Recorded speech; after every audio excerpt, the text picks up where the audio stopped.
What is Christian masculinity? Well, I guess that's subjective and relative to whoever you ask. There's no concrete term to look up necessarily. Some people might confuse it with the Christ pill, which, from what I've learned, there's no definite with that as well, but it's basically a red pill in a Christian manner, and I guess you could say there's some similarities, but that's focusing solely on the men and women dynamics.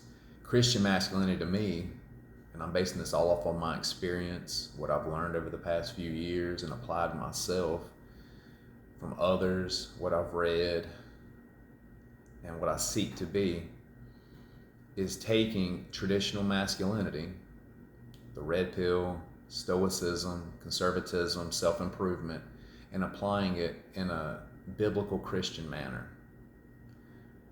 Obviously, as a Christian, you bear the fruit of the Spirit, but what separates you as a man, I think, are very important, is to have those 5 qualities of being dominant, decisive, assertive, composed, and a straight shooter. Those, I think, is what sets the polarity apart from a woman. A woman would have to be submissive, agreeable, sensitive, supportive, and peaceful.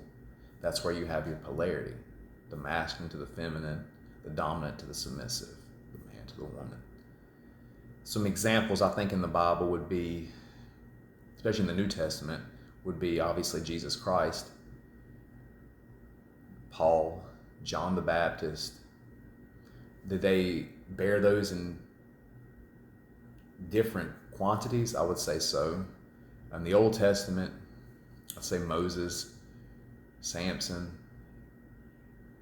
Gideon, Jacob, the whole lineage from Abraham, Jacob, Isaac, Jacob onward.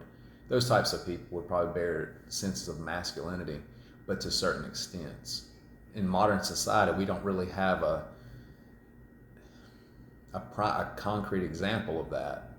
As I said earlier, there's no definition, so there's really no example.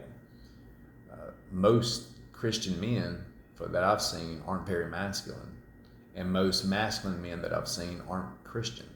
So this is something that needs to be addressed, and it needs to be emphasized, because I think true masculinity is Christian masculinity.